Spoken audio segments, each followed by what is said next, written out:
आज हम जीव विज्ञान की मैराथन आपके लिए लेकर आए हैं। ये मैराथन आपके परीक्षा के अंतिम क्षणों में बहुत ही ज्यादा उपयोगी होगी, खासकर जीडी अग्निवीर के बच्चों के लिए, नर्सिंग असिस्टेंट के बच्चों के लिए ये मैराथन रामबाण साबित होगी। आइए हम इस मैराथन को स्टार्ट करते हैं आप सभी के सामने। तो बेटा, जीव विज्ञान एवं जंतु विज्ञान का पिता किसे कहा जाता है? तो अरस्तु को कहा जाता है। जीव विज्ञान के अंतर्गत हम जीवों का अध्ययन करते हैं और वनस्पति विज्ञान के अंतर्गत हम पेड़ पौधों का अध्ययन करते हैं। वहीं अगर आपसे पूछ लिया जाए कि वनस्पति विज्ञान का जनक किसे कहा जाता है, तो वनस्पति विज्ञान का जनक जो होता है बेटा, वो कौन है? वो थियोफ्रेस्टस है। कौन है? थियोफ्रेस्टस।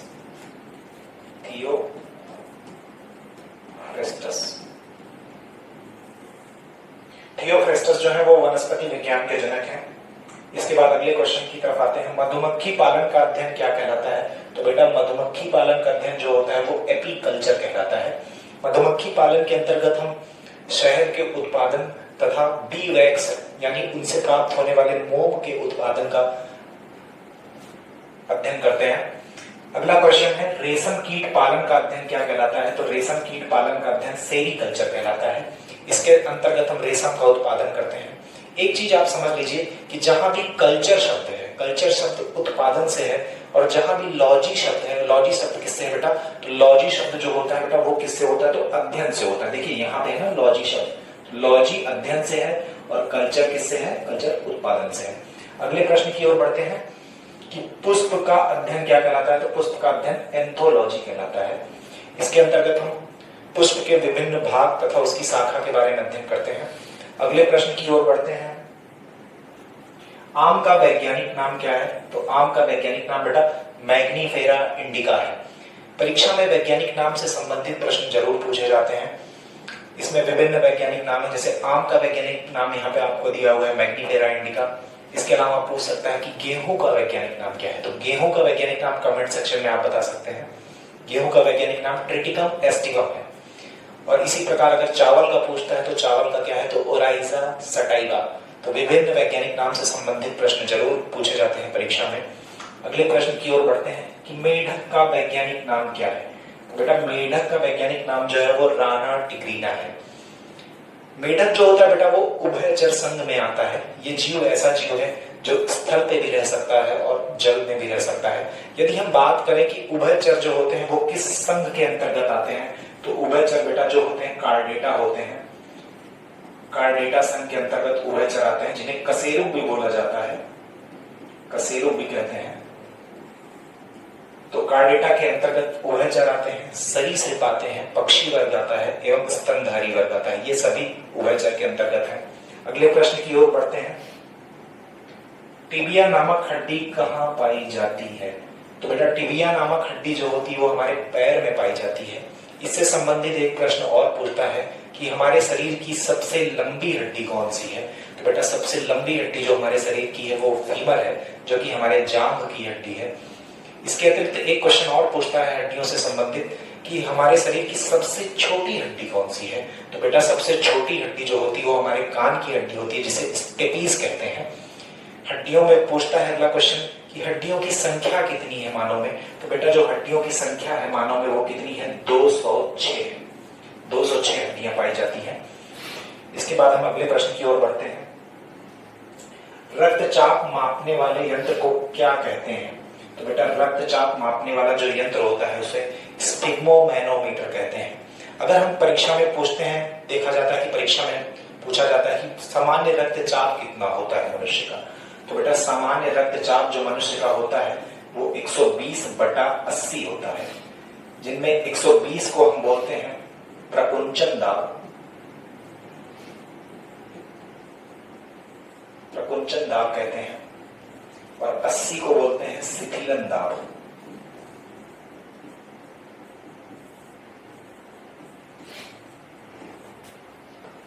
अगले प्रश्न की ओर बढ़ते हैं।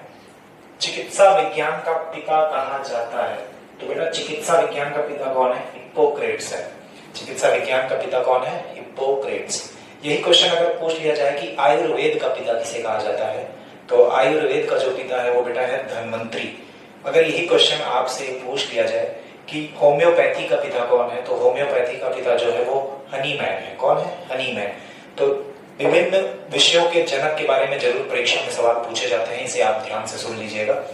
उसके बाद अगला क्वेश्चन आपके सामने स्क्रीन पर है कि कोशिका की खोज किसने की थी? तो कोशिका की खोज बेटा की थी रॉबर्ट हुक ने की थी और 1665 ईस्वी में की थी। रॉबर्ट हुक को ही कोशिका का जनक भी कहा जाता है। अगर परीक्षा में सवाल आता है कि कोशिका का जनक कौन है, तो रॉबर्ट हुक है। अगर परीक्षा में सवाल दूसरे तरीके से पूछा जाए कि जीवित कोशिका की खोज किसने की थी, तो बेटा जीवित कोशिका की खोज किसने की थी? ल्यूवेनहॉक नामक वैज्ञानिक थे, उन्होंने जीवित कोशिका की खोज की थी। ल्यूवेनहॉक, इन्होंने जीवित कोशिका की खोज की थी। अब अगले प्रश्न की ओर आते हैं। आत्महत्या की थैली कहा जाता है, तो बेटा आत्महत्या की थैली जो होता है उसे लाइसोसोम को कहते हैं। लाइसोसोम कोशिका में पाया जाने वाला एक कोशिकांग है जिसे आत्महत्या की थैली कहते हैं। परीक्षा में यदि पूछ लिया जाए कि लाइसोसोम में कौन सा अम्ल पाया जाता है, तो बेटा लाइसोसोम में जो होता है वो HCl अम्ल होता है। HCl अम्ल हमारे अमाशय में भी पाया जाता है। अगर परीक्षा में पूछ ले कि जठर रस में पाया जाने वाला अम्ल कौन सा है, तो HCl है। और अगर पूछ ले आपसे परीक्षा में कि HCl का pH कितना होता है, तो HCl का बेटा जो pH होता है वो 1.5 होता है। कितना होता है? 1.5। ये प्रश्न निश्चित रूप से आपको परीक्षा में अपने प्रश्न पत्र में दिखाई देंगे, इसलिए आप इसे ध्यान से देखिए और इस वीडियो को आप लगातार शेयर कीजिए, लाइक कीजिए, कमेंट कीजिए। आगे प्रश्न की ओर बढ़ते हैं कि प्रोटीन की फैक्ट्री किसे कहा जाता है? तो प्रोटीन की फैक्ट्री जो होता है बेटा उसे राइबोसोम को कहते हैं। किसको कहते हैं? राइबोसोम को। तो बेटा राइबोसोम जो होता है वो प्रोटीन की फैक्ट्री होता है और कोशिका के भीतर खुरदुरी परद्रव्य जालिका के अंतर्गत पाया जाता है। अभी खुरदुरी परद्रव्य जालिका क्या होती है? तो कोशिका के भीतर दो होते हैं, एक होता है RER और दूसरा होता है SER। RER को बेटा बोलते हैं रफ एंडोप्लाज्मिक रेटिकुलम और SER को बोलते हैं स्मूथ एंडोप्लाज्मिक रेटिकुलम, या इसे हिंदी में बोलते हैं खुरदुरी पराद्रव्य जालिका, खुरदुरी, और इसको बोलते हैं चिकनी पराद्रव्य जालिका। बेटा जो खुरदुरी पराद्रव्य जालिका होती है उसमें राइबोसोम पाए जाते हैं और राइबोसोम के द्वारा ही प्रोटीन का संश्लेषण होता है। राइबोसोम के द्वारा क्या होता है? प्रोटीन का संश्लेषण होता है। या यही प्रश्न परीक्षा में अलग तरीके से पूछ लिया जाता है कि प्रोटीन की फैक्ट्री किसे कहा जाता है? तो प्रोटीन की फैक्ट्री भी बेटा राइबोसोम को ही कहा जाता है। आइए अगले प्रश्न की ओर बढ़ते हैं।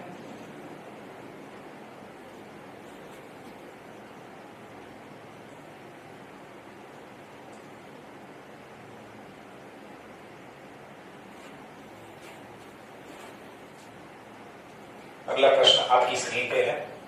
जीवन की सबसे छोटी रचनात्मक एवं कार्यात्मक इकाई है। तो बेटा जीवन की सबसे छोटी रचनात्मक एवं कार्यात्मक इकाई कोशिका है। अगर आपसे परीक्षा में पूछता है कि कोशिका का अध्ययन क्या कहलाता है, तो कोशिका का अध्ययन साइटोलॉजी कहलाता है। कोशिका का अध्ययन बेटा क्या कहलाता है? साइटोलॉजी कहलाता है। अगला प्रश्न आपकी स्क्रीन पे है, 14 नंबर का प्रश्न। गुणसूत्र की खोज किसने की थी? तो गुणसूत्र की खोज बेटा की थी किसने की थी? वर्ल्डेयर ने की थी। गुणसूत्र को ही हम अपना आनुवांशिक पदार्थ भी बोलते हैं। एक प्रश्न परीक्षा में बेटा पूछा जाता है कि आनुवांशिकता की इकाई क्या है? तो बेटा आनुवांशिकता की इकाई जो है वो है जीन। क्या चीज है? जीन।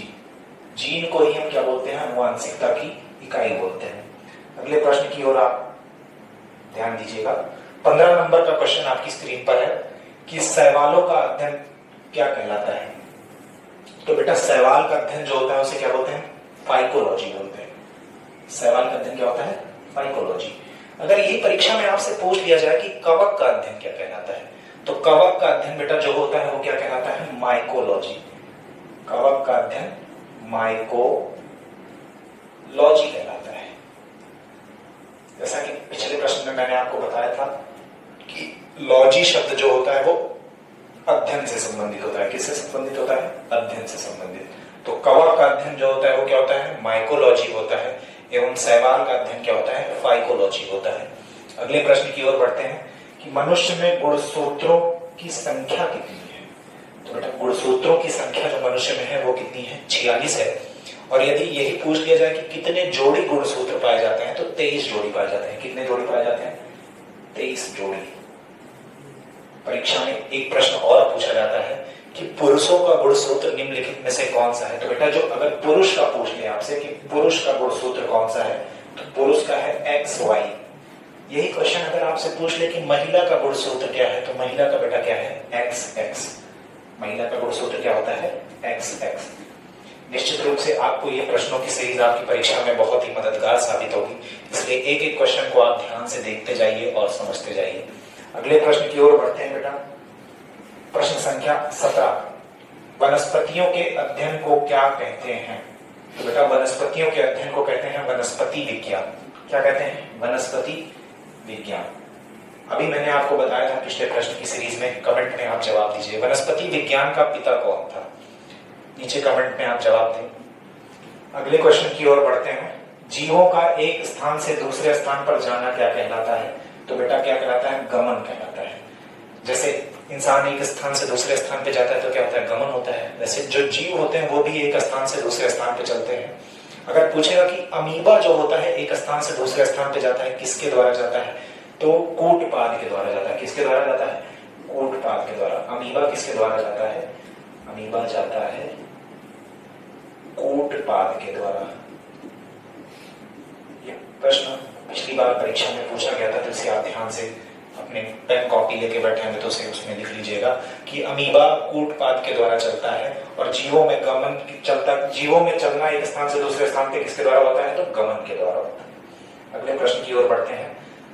प्रश्न संख्या 19, मानव जाति के सबसे करीबी कौन है? तो बेटा मानव जाति के सबसे करीबी कौन है? तो चिंपैंजी। चिंपैंजी जो था वो मानव जाति के सबसे करीबी था। एक प्रश्न और परीक्षा में आपसे पूछा जाता है।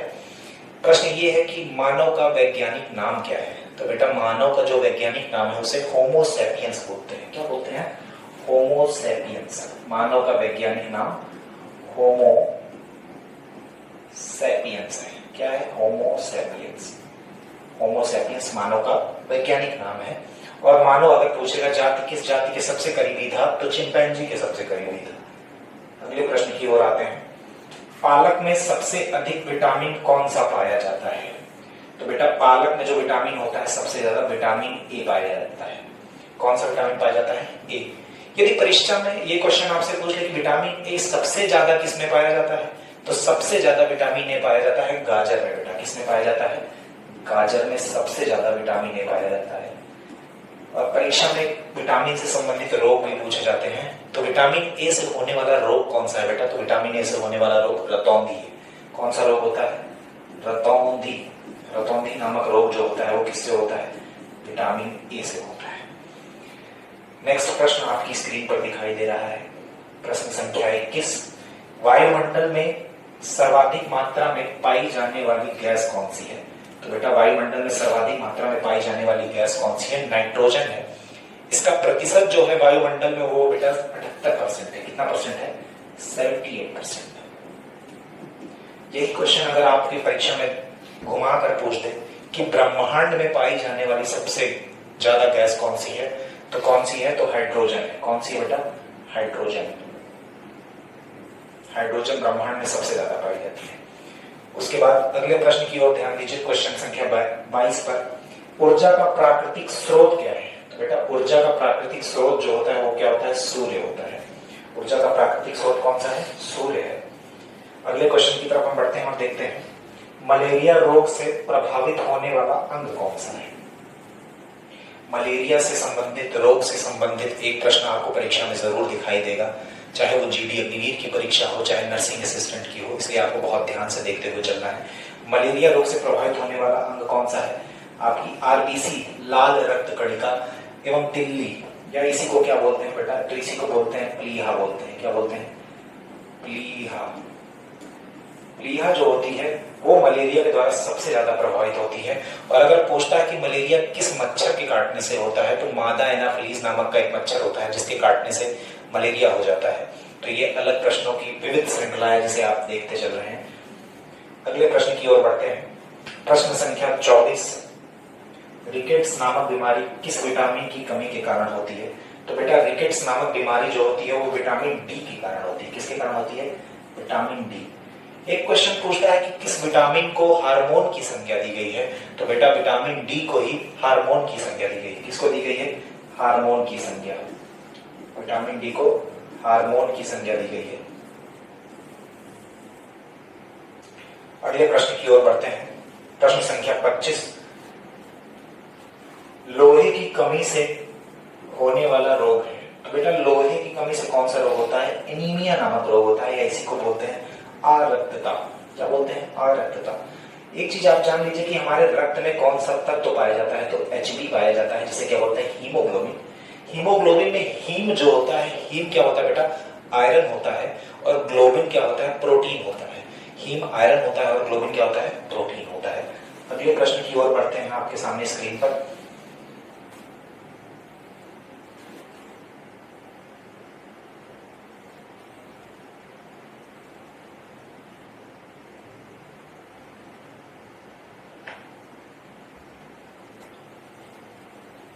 नियमित रूप से आपको 50 प्रश्न दिखाई देंगे जब तक आपका एग्जाम नहीं हो जाता है, तो इन प्रश्नों को आप डेली देखते रहें। ऐसे ही केमिस्ट्री की भी श्रृंखला आपके लिए लाई जाएगी, फिजिक्स की भी लाई जाएगी। तो अगले क्वेश्चन की ओर बढ़ते हैं कि लोहे की कमी से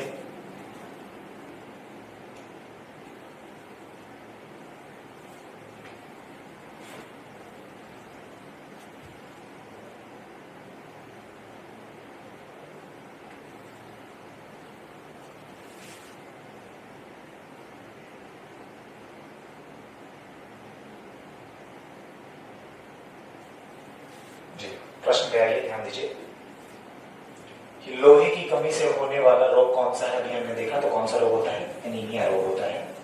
अगले प्रश्न पे आइए। प्रश्न संख्या 26। वनस्पति विज्ञान का जनक किसे कहा जाता है? अभी हमने पीछे देखा था, किसे कहा जाता है? थियोफ्रेस्टस को वनस्पति विज्ञान का जनक कहा जाता है। कई बच्चों ने कमेंट में सही जवाब भी दिया है, थियोफ्रेस्टस। अगले प्रश्न की ओर आते हैं। शुद्ध जल का पीएच मान कितना होता है? तो बेटा शुद्ध जल जो होता है उसका पीएच होता है 7, और शुद्ध जल जो होता है वो कैसा होता है? तो उदासीन होता है। शुद्ध जल कैसा होता है? उदासीन। या इसे परीक्षा में कभी कभी क्या लिख देता है? अशुद्ध जल। शुद्ध जल ना लिख के क्या लिख देगा? अशुद्ध जल। और अशुद्ध जल का पीएच जो होता है 7 होता है, और ये कैसा होता है? उदासीन। अगले क्वेश्चन पे आइए। विटामिन B12 का रासायनिक नाम क्या है? तो विटामिन B12 का रासायनिक नाम जो है साइनाकोब्लामाइन है। क्या नाम है बेटा? साइनाकोब्लामाइन। और विटामिन B12 में कौन सा तत्व पाया जाता है? तो बेटा विटामिन B12 में कोबाल्ट नामक तत्व पाया जाता है। कौन सा तत्व पाया जाता है? कोबाल्ट नामक तत्व, CO। अगला क्वेश्चन देखते हैं कि थायराइड ग्रंथि कहां पर पाई जाती है? तो बेटा थायराइड ग्रंथि जो होती है वो कहां पाई जाती है? गले में पाई जाती है। थायराइड ग्रंथि कहां पाई जाती है? गले में पाई जाती है। यदि इसका आकार पूछ ले तो किस आकार की होती है? तो H आकार की। परीक्षा में प्रश्न ऐसा भी पूछा गया था कि थायराइड ग्रंथि का आकार कैसा होता है? तो थायराइड ग्रंथि का आकार जो होता है वो कैसा होता है? H आकार का होता है। अगले प्रश्न की ओर बढ़िए। निश्चित रूप से आपको प्रश्नों में मजा आ रही होगी और आप प्रश्न को ध्यान से कर रहे होंगे। वसा को पचाने में सहायक कौन होता है? तो बेटा वसा को पचाने में लाइपेज सहायक होता है। क्या सहायक होता है? लाइपेज। और वसा का पाचन अगर आपसे पूछ लेता है कहां पे होता है, तो वसा का पाचन छोटी आंत में होता है। कहां पे होता है? छोटी आंत में। पाचन से संबंधित भी प्रश्न आपकी परीक्षा में पूछे जाते हैं। एक प्रश्न पाचन से संबंधित पूछा जाता है कि मनुष्य में पाचन कहां से शुरू होता है? तो मनुष्य में पाचन जो होता है बेटा वो मुख से शुरू होता है। दूसरा प्रश्न पाचन में पूछा जाता है कि मनुष्य में संपूर्ण पाचन कहां पे होता है? तो बेटा संपूर्ण पाचन जो होता है वो कहां पे होता है? छोटी आंत में होता है संपूर्ण पाचन। अगले प्रश्न की ओर बढ़ते हैं। प्रश्न में लिखा हुआ है कि रक्त का लाल रंग किस कारण से होता है? तो अभी हमने देखा कि रक्त का लाल रंग किसके कारण होता है? हीमोग्लोबिन के कारण होता है। और हीम को ही क्या बोलते हैं बेटा? लोहा बोलते हैं। क्या बोलते हैं? लोहा। अगर आपसे प्रश्न में पूछ ले कि रक्त में कौन सा तत्व पाया जाता है, तो रक्त में लोहा पाया जाता है। और ग्लोबिन क्या होता है बेटा? तो ग्लोबिन ये होता है प्रोटीन होता है, रक्त में पाया जाने वाला प्रोटीन। स्क्रीनशॉट आप इसे ले सकते हैं। आपको इसकी पीडीएफ भी प्रोवाइड कर दी जाएगी नीचे सेक्शन में, तो उसे आप डाउनलोड कर लीजिएगा। अगले क्वेश्चन की तरफ बढ़ते हैं। क्वेश्चन है सबसे छोटा बीज किसका होता है? तो बेटा सबसे छोटा बीज जो होता है वो किसका होता है? आर्किड का होता है। सबसे छोटा बीज किसका होता है? आर्किड का होता है। एक प्रश्न परीक्षा में पूछा जाता है कि सबसे छोटा पुष्प कौन सा है, तो सबसे छोटा पुष्प कौन सा है बेटा? वुल्फिया। सबसे छोटा पुष्प है वुल्फिया। सबसे छोटा पुष्प वुल्फिया होता है। अगले प्रश्न की ओर बढ़ते हैं। प्रश्न संख्या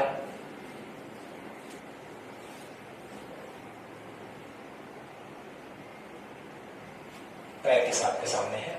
सबसे बड़ा बीज होता है किसका? तो बेटा सबसे बड़ा बीज जो होता है वो होता है लोडोसिया का होता है। सबसे बड़ा बीज किसका होता है? लोडोसिया का होता है। और अगर पूछता है कि सबसे बड़ा पुष्प कौन सा है, तो रेफलेसिया है। सबसे बड़ा पुष्प कौन सा है? रेफलेसिया। अगले क्वेश्चन की ओर बढ़ते हैं कि केंद्रक की खोज किसने की थी? तो बेटा केंद्रक की खोज किसने की थी? रॉबर्ट ब्राउन ने की थी। केंद्रक की खोज किसने की थी? रॉबर्ट ब्राउन ने की थी। केंद्रक जो होता है बेटा वो कोशिका के मध्य में पाया जाने वाला भाग है। केंद्रक के भीतर ही हमारे आनुवंशिक पदार्थ डीएनए, आरएनए एवं प्रोटीन पड़े होते हैं, जिसे कंबाइंड रूप से हम क्या बोलते हैं? न्यूक्लियो प्रोटीन बोलते हैं। क्या बोलते हैं बेटा? न्यूक्लियो प्रोटीन बोलते हैं। और अगर इसकी खोज के बारे में अगर देखा जाए तो खोज किसने की है? रॉबर्ट ब्राउन ने की है। अगले प्रश्न की ओर आते हैं। क्वेश्चन संख्या 35। ऊर्जागृह पावर हाउस किसे कहा जाता है? तो ऊर्जागृह किसे कहा जाता है बेटा? तो माइटोकॉन्ड्रिया को कहा जाता है। किसको कहा जाता है? माइटोकॉन्ड्रिया को। ये क्वेश्चन बहुत फेवरेट क्वेश्चन है परीक्षा का, लगातार एग्जाम्स में पूछा गया है कि ऊर्जागृह किसे कहा जाता है, तो माइटोकॉन्ड्रिया को कहा जाता है। अगर आपसे पूछता है कि माइटोकॉन्ड्रिया की खोज किसने की थी, तो बेटा माइटोकॉन्ड्रिया की खोज की थी आल्टमैन ने की थी। किसने की थी? आल्टमैन ने की थी। और माइटोकॉन्ड्रिया में ही एटीपी का निर्माण होता है। इसका निर्माण होता है एटीपी। एटीपी का निर्माण कहाँ होता है? माइटोकॉन्ड्रिया में। अगले प्रश्न की ओर आते हैं कि डीएनए का डबल हेलिक्स मॉडल किसने दिया था? डीएनए का डबल हेलिक्स मॉडल दिया था वाटसन एवं क्रिक ने दिया था। किसने दिया था? वाटसन एवं क्रिक ने दिया था। अगले प्रश्न की ओर आते हैं। प्रश्न संख्या 37। लाल रक्त कण जिसे आरबीसी बोलते हैं, रेड ब्लड कार्पसल्स, का जीवन काल कितना होता है? ये प्रश्न भी कई बार परीक्षाओं में पूछा जा चुका है। तो आरबीसी का जो जीवन काल होता है वो 120 दिन होता है। कितना होता है? 120 दिन। वहीं अगर डब्ल्यूबीसी के बारे में पूछ ले तो डब्ल्यूबीसी का जो जीवन काल होता है वो कितना होता है? 2 से 4 दिन। कितना होता है बेटा? 2 से 4 दिन। डब्ल्यूबीसी का जीवन काल अगर परीक्षा में आपसे पूछ लेता है तो इसका जीवन काल होता है 2 से 4 दिन। और यही अगर आपसे पूछ ले कि प्लेटलेट्स, जो प्लेटलेट्स होती हैं उनका जीवन काल कितना है? प्लेटलेट्स, इनका जीवन काल बेटा जो होता है वो 3 से 5 दिन होता है। कितना होता है? 3 से 5 दिन। अगले प्रश्न की ओर आते हैं, बढ़ते हैं। स्क्रीन पर आपको दिखाई दे रहा होगा प्रश्न संख्या 37। प्रश्न संख्या 38, माफ कीजिएगा। आरबीसी एवं डब्ल्यूबीसी का निर्माण कहाँ पे होता है? तो आरबीसी एवं डब्ल्यूबीसी का निर्माण कहाँ पे होता है बेटा? अस्थि मज्जा में होता है। हमारी जो अस्थि मज्जा होती है वो हड्डियों के अंदर पाई जाती है। तरल पदार्थ होता है जिसके अंदर आरबीसी एवं डब्ल्यूबीसी का निर्माण होता है। प्रश्न संख्या 39 पे आ जाइए। डब्ल्यूबीसी का जीवन काल अभी आपको बताया है कि डब्ल्यूबीसी का जीवन काल कितना होता है बेटा? तो 2 से 4 दिन होता है। कितना होता है? 2 से 4 दिन। एक अन्य महत्वपूर्ण क्वेश्चन इससे पूछा जाता है कि रक्त कैंसर किससे होता है? तो रक्त कैंसर जो होता है बेटा वो डब्ल्यूबीसी की संख्या के बढ़ने से होता है। इसी को बेटा हम बोलते हैं ल्यूकेमिया। क्या बोलते हैं बेटा? ल्यूकेमिया। और ल्यूकेमिया ही जो होता है वो क्या होता है? रक्त कैंसर होता है बेटा। क्या होता है? रक्त कैंसर। ये जानकारी निश्चित रूप से आपको बहुत ही लाभदायक हो रही होगी परीक्षा में, तो इन्हें आप ध्यान से आप देखते जाइए और पेन और कॉपी पे आप लिखते जाइए। अगला क्वेश्चन है 39। प्रश्न संख्या 40। सर्वदाता रक्त समूह कौन सा है? तो सर्वदाता रक्त समूह जो होता है बेटा कौन सा होता है? ओ होता है। ओ क्या कर सकता है? तो सभी जो रक्त होते हैं, रक्त ग्रुप के व्यक्ति होते हैं, उनको क्या कर सकता है? दान दे सकता है। अगर आपसे पूछता है कि रक्त समूह कितने होते हैं, तो रक्त समूह बेटा 4 होते हैं। पहला होता है ए, दूसरा होता है बी, तीसरा होता है ए बी एवं चौथा होता है ओ। ये 4 रक्त समूह पाए जाते हैं, जिनमें ओ जो होता है वो क्या होता है? सर्वदाता होता है। और ए बी क्या होता है? तो सर्वग्राही होता है। ये प्रश्न लगातार आपसे परीक्षा में पूछे गए हैं, निश्चित रूप से इस बार भी आपको दिखाई दे सकते हैं। अगले प्रश्न संख्या पे आते हैं कि सर्वग्राही रक्त समूह कौन सा है? तो बेटा सर्वग्राही जो होता है वो कौन सा होता है? ए बी होता है। ए बी क्या कर सकता है? तो सभी रक्त समूह से क्या रक्त ले सकता है। अगले क्वेश्चन की तरफ बढ़ते हैं। प्रश्न संख्या 42 आपके सामने है कि एक स्वस्थ मनुष्य का रक्तचाप होता है, जैसा कि अभी आपने पिछले स्लाइड में देखा कि एक स्वस्थ मनुष्य का रक्तचाप कितना होता है, तो 120/80 होता है। कितना होता है? 120/80 mmHg। ठीक है, 120/80 mmHg होता है। और रक्तचाप को मापने का यंत्र कौन सा होता है बेटा? तो रक्तचाप को मापने का यंत्र स्पिग्मोमैनोमीटर होता है। अगले प्रश्न की ओर बढ़ते हैं।